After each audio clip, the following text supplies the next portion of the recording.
At number 10 on my list of the 2027 NBA season is Kawhi Leonard. This isn't a ranking based on who has the best career or the biggest reputation. It's about who I believe will have the strongest impact over the course of next season. Kawhi was one of the toughest players to rank because his health is always the biggest question. If he misses extended time, this prediction could fall apart. But when he was actually on the floor last season, he reminded everyone why he's still one of the league's most complete stars. In 65 games, he averaged nearly 28 points per game while producing elite shooting efficiency, a combination that very few players in the NBA can match.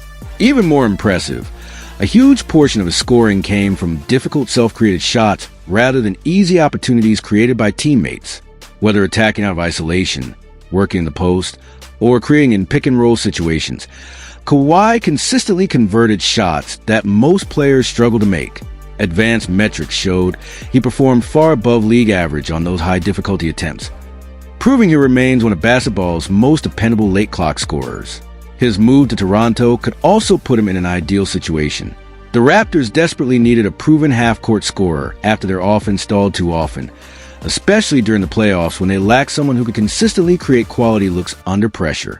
Kawhi fills that role immediately. His presence should stabilize the offense, reduce pressure on the rest of the roster, and give Toronto a reliable closer in tight games. The numbers back it up as well. Toronto's offensive efficiency is expected to improve dramatically whenever Leonard is on the court, and his impact extends far beyond scoring, because he still brings elite decision-making, leadership, and defensive versatility. If he can stay healthy for most of the season, there's every reason to believe he'll once again perform like one of the NBA's top 10 players. Coming in at number 9, I have Jalen Brunson. This might be the ranking that creates the biggest debate because there are strong arguments on both sides. Some fans believe Brunson deserves to be much higher after everything he's accomplished over the past few seasons. Others argue that the Knicks have built such a deep and talented roster that his individual value isn't quite as high as some people believe. The truth probably falls somewhere in the middle, but there's no question he remains one of the NBA's elite guards. Before moving to Brunson, it's worth finishing the discussion about Kawhi Leonard. One reason Toronto makes so much sense for him is the defensive support surrounding him. Scotty Barnes and Colin Murray-Boyles are both capable of taking on the toughest perimeter assignments every night. That means Kawhi won't have to spend 40 minutes chasing the opposing team's best scorer. Instead, he can conserve energy, pick his spots defensively, and focus more on carrying the offense when it matters most. Even with that lighter workload, Kawhi continues to rate as one of the league's better defenders. Advanced defensive metrics still place him well above average because he rarely fouls, consistently forces deflections, stays in the right position, and understands opposing offenses, as well as almost anyone in basketball. The concern, of course, has nothing to do with talent. It's availability. Injuries have interrupted several seasons during what should have been the prime of his career. Toronto's coaching staff knows they cannot overwork him during the regular season. Their goal should be to keep him fresh for April, May, and hopefully June. If they manage his minutes carefully and avoid asking him to carry an unsustainable workload, Kawhi still has the ability to perform like a top 10 player in the league. Toronto doesn't need him to dominate every possession.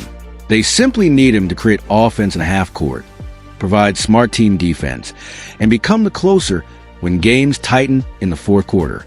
If he delivers those things while staying relatively healthy, this ranking could actually prove conservative. Now let's move to Jalen Brunson, who checks in at number 9. Few players have transformed a franchise the way Brunson has transformed New York. Before he arrived, the Knicks were searching for stability at point guard. Today, they're viewed as one of the Eastern Conference's premier contenders because of his leadership, scoring, and ability to take over big games. Brunson has repeatedly shown that he can handle playoff pressure, make difficult shots late in games, and keep his composure when defenses throw everything at him. What separates Brunson from many scoring guards is how efficient he remains despite constant defensive attention. Opposing teams know he's the primary creator, yet he still finds ways to generate quality looks with outstanding footwork, patience, and basketball IQ. He's not the fastest player on the floor or the most explosive athlete, but he consistently gets defenders off balance with changes of pace, hesitation moves, and excellent positioning. Those skills allow him to score against much bigger defenders while also creating opportunities for teammates. At the same time, there are legitimate reasons why I don't rank him higher. Defensively, Brunson still has limitations because of his size. Bigger guards can shoot over him, and stronger wings can target him in certain matchups. That's where New York's roster construction becomes so important. The Knicks have surrounded him with long, physical defenders who can absorb the toughest assignments and hide some of his weaknesses on that end of the floor. That supporting cast allows Brunson to conserve energy for what he does best, running the offense and delivering points in critical moments. The debate really comes down to how much credit should go to Brunson versus the roster around him. Some believe New York's depth makes life easier for him. Others argue that the roster only works because Brunson is the engine that keeps everything together. There's truth in both viewpoints. The Knicks are deeper than they've been in years, but Brunson remains a player who dictates the pace, controls the offense, and gives them confidence in close games. Without him, they're still a good team. With him, they become a legitimate championship threat. That's why I have him at number 9. He's unquestionably one of the NBA's best point guards, one of the league's most reliable playoff performers, and one of the smartest offensive players in basketball. But with so much elite talent across the league heading into the 2027 season, I believe there are just a handful of players I'd still take ahead of him. One of the biggest reasons Jalen Brunson continues to rank among the NBA's elite is the roster built around him. The Knicks have surrounded their franchise point guard with exactly the type of players he needs. Mikal Bridges, OG Anunoby, and Josh Hart regularly take on the toughest defensive assignments, allowing Brunson to conserve energy instead of chasing the opposing team's best scorer every night. Karl Anthony Towns gives New York another legitimate offensive weapon, which prevents defenses from focusing exclusively on Brunson. On paper, the Knicks have created one of the league's most balanced starting lineups. But while that supporting cast deserves credit, the playoffs continue to prove one thing. When the biggest moment arrives, New York still goes as Brunson goes. During the Knicks championship run, he averaged more than 28 points per game while maintaining excellent efficiency despite facing constant double teams and aggressive defensive schemes. Every opponent entered the series knowing Brunson would control the offense, yet very few found a way to stop him. His ability to manufacture quality shots under extreme pressure became the difference between winning and losing throughout the postseason. The NBA Finals provided the clearest example of his value. In the championship-clinching game, Brunson erupted for 45 points at a time when almost every other Knicks player struggled to generate consistent offense. While teammates missed open looks and the defense tightened around him, Brunson continued attacking, creating difficult shots, drawing contact, and keeping New York's offense alive possession after possession. Those are the performances that separate great regular season players from true postseason stars. When everything became difficult, Brunson actually became better. That's ultimately why he earns a place inside my top 10. There are players with greater size, superior athleticism, and more defensive versatility. Brunson isn't the longest guard or the most explosive scorer. However, playoff basketball rewards players who remain calm under pressure, make smart decisions, and consistently deliver when every possession matters. Few players in today's NBA have built a stronger reputation in those situations than Brunson. His toughness, leadership, and ability to elevate his game when the stakes are highest make him one of the league's most dependable superstars. At number 8, I have Cade Cunningham. Detroit may not have advanced as far in the playoffs as many people predicted, but Cade was never the reason they fell short. If anything, he confirmed that he has officially become the face of one of the NBA's fastest rising franchises. Throughout the regular season, Cunningham carried a massive offensive workload while often operating without ideal floor spacing or elite shot creators around him. Even with defenses constantly loading up against him, he still produced nearly 24 points and almost 10 assists per game while playing efficient basketball. Those assist numbers only tell part of the story. Cunningham isn't simply collecting assists by making safe passes. He's manipulating defenses several steps ahead, controlling the tempo, reading double teams, and creating scoring opportunities that many guards never even recognize. His vision allows him to throw passes into tight windows, find cutters before they become open, and consistently create easy baskets for teammates. Many of those plays never received national attention, but they completely changed Detroit's offense over the course of a game. What makes Cade even more impressive is the environment in which he produced those numbers. Detroit's spacing wasn't always ideal, meaning defenders could collapse into the paint without paying a heavy price from outside shooters. That made Cunningham's job significantly harder than it would have been on a roster filled with elite perimeter shooting. Despite those challenges, he continued breaking down defenses, creating offense, and keeping the Pistons competitive against some of the league's best teams. His size also gives him advantages that very few point guards possess. At nearly 6'7", Cunningham can see over smaller defenders, switch onto multiple positions defensively, and control games without relying on overwhelming speed. Instead, he wins with patience, strength, balance, and outstanding basketball intelligence. He rarely looks rushed, even when facing aggressive defensive pressure, and that composure allows him to make the correct play far more often than most young guards. The disappointing playoff finish shouldn't overshadow what Cade accomplished. Detroit's supporting cast is still developing, and the roster isn't yet complete. But Cunningham showed that he can already function as the centerpiece of a winning team. As the Pistons continue adding talent and improving their shooting around him, his production could climb even higher. That's why I believe Cade Cunningham enters the 2027 season as one of the NBA's 8 most impactful players and one of the league's brightest young superstars. One of the biggest reasons I'm so high on Cade Cunningham is that his impact goes far beyond traditional box score numbers. His passing statistics reveal just how valuable he already is as an offensive engine.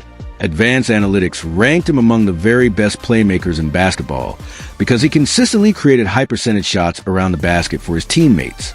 Even though opposing defenses were collapsing on him every possession, Cade repeatedly found cutters, big men, and open teammates in positions where they could score easily. Very few young guards process the game that quickly. What's even more impressive is the environment he was working in.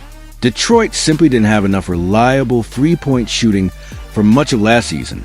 Opponents knew Cunningham was the primary creator, so they packed the paint, sent extra defenders his way, and dared the Pistons supporting cast to beat them from the outside. Despite facing that level of defensive attention every night, Cade still produced elite numbers as both a scorer and facilitator. That's a strong indicator that his production could jump significantly once the floor opens up around him. The outlook for next season is much more encouraging. Detroit is expected to have better spacing thanks to improved perimeter shooting and additional offensive weapons. Isaiah Joe provides one of the league's better catch-and-shoot threats. Kevin Huerter returns as another dependable floor spacer, and John Collins brings front-court shooting that forces opposing big men to step away from a rim. Those additions should create driving lanes that simply weren't available last season. With more room to operate, Cunningham's strengths become even more dangerous. His size allows him to comfortably reach the middle of the floor, where he can score with pull-up jumpers, finish through contact, or patiently wait for the defense to make a mistake. If defenders stay home on shooters, Cade has the space to attack one-on-one. If they collapse to stop him, he's already one of the NBA's smartest passers and will punish defenses by finding open teammates. Either way, Detroit's offense becomes much harder to defend. Advanced metrics already viewed him as one of the league's most impactful offensive players. He graded near the very top of the NBA in offensive load and shot creation, meaning he carried one of the heaviest responsibilities of any player while still producing efficiently. Few guards were asked to create as much offense as Cunningham, and even fewer handled that workload without seeing a dramatic drop in efficiency. That combination of volume and effectiveness is usually reserved for established superstars. What also stands out is his commitment on the defensive end. It would have been easy for Cade to save his energy after carrying such a massive offensive burden, especially since Detroit already had several strong defenders around him. Instead, he competed on every possession, stayed engaged, used his length to disrupt passing lanes, and consistently accepted difficult matchups. His size gives him versatility that many elite scoring guards simply don't possess, allowing him to contribute on both ends of the floor. That's ultimately why I rank him ahead of Jalen Brunson entering the 2027 season.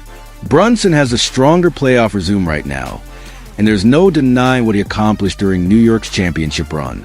But Cunningham offers a more complete overall package. He's bigger, more versatile defensively, carries an enormous offensive workload, and impacts the game in more ways than just scoring. With improved spacing and a stronger supporting cast around him, I expect Cade Cunningham to take another major leap next season and firmly establish himself as one of the NBA's true franchise superstars. At number 7, I have Jason Tatum. Last season never unfolded the way Boston expected because his Achilles injury completely changed the direction of the team's championship hopes. Although he made an inspiring return late in the postseason, he clearly wasn't operating at full strength. His conditioning, rhythm, and explosiveness simply weren't where they needed to be, and Boston ultimately couldn't survive the playoffs without a fully healthy franchise player. The injury overshadowed what should have been another outstanding year for one of the league's most complete forwards. The Celtics also made one of the most surprising moves of the offseason by moving on from Jaylen Brown and bringing in veteran Paul George. From a long-term franchise perspective, plenty of people questioned the decision. Trading away a player still in his prime for a veteran in his mid-30s naturally created skepticism around the league. But from Tatum's individual perspective, this move could actually unlock another level of his game. Paul George has spent much of his career proving he can succeed without dominating the basketball. He's comfortable spacing the floor, attacking closeouts, and playing within another star's offense. That should allow Boston to place the ball in Tatum's hands even more frequently than in previous seasons. Instead of sharing primary creation duties as often, Tatum is expected to become the unquestioned offensive centerpiece, functioning as a true point forward on nearly every important possession. That change could lead to the highest offensive workload of Tatum's career. With Boston still featuring quality shooters around him, defenses won't be able to completely collapse without paying a price. Tatum should have more opportunities to attack mismatches, create shots for teammates, and dictate the pace of games. A season averaging close to 30 points per game is absolutely realistic if his health cooperates. The talent has never been the question. Tatum already possesses nearly every skill teams look for in a modern superstar. He can score from all 3 levels, shoot over defenders, handle the ball in transition, create for teammates, defend multiple positions, and rebound at a high level. The only thing fans haven't consistently seen is what happens when an offense revolves almost entirely around him every night. For years, comparisons have been made between Tatum and other high-usage superstars like Luka Doncic. Some analysts argued that if Tatum carried a similar offensive responsibility, his numbers would look just as dominant. This upcoming season may finally provide that answer. With Boston relying on him more than ever, we'll get a clear picture of exactly how far his offensive production can climb when he's asked to control nearly every possession. That's why I believe Tatum will bounce back in a major way. Assuming his Achilles recovery continues progressing, this could become one of the finest statistical seasons of his career, while also reminding everyone why he belongs among the NBA's elite. At number 6, I have Anthony Edwards. Leaving him outside the top 5 almost feels unfair because his talent is undeniable. But that's simply how stacked the NBA has become heading into the 2027 season. Every year, Edwards adds another layer to his game, and last postseason may have been the clearest evidence yet that he's evolving from an explosive scorer into a complete franchise superstar. The biggest reason my respect for Edwards grew was the way he battled through adversity. He entered the playoffs dealing with a knee injury that clearly limited parts of his game, yet he never used it as an excuse. Instead of backing away from the moment, he continued attacking elite defenses, accepting the toughest matchups, and playing with the same confidence that has become his trademark. That mentality is one of the biggest reasons Minnesota continues believing can compete for a championship, with Edwards leading the way. Even when he wasn't operating at full strength physically, opponents still had enormous difficulties slowing him down. His combination of athleticism, shot creation, strength, and fearless mentality makes him one of the league's toughest covers. Whether attacking the rim, pulling up from 3, or creating difficult shots late in the shot clock, Edwards has already established himself as one of basketball's premier offensive weapons.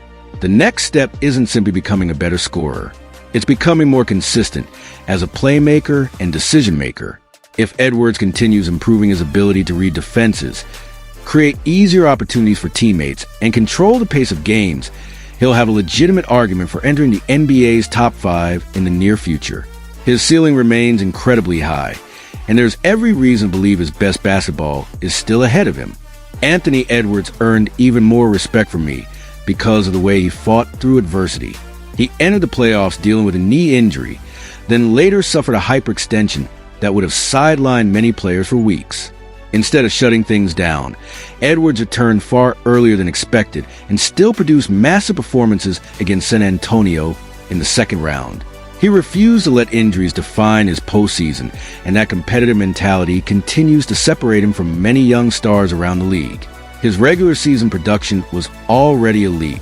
Edwards averaged nearly 29 points per game while maintaining outstanding efficiency despite carrying one of the league's largest offensive workloads. A 30-point scoring average no longer feels like a projection. It feels like the next logical step.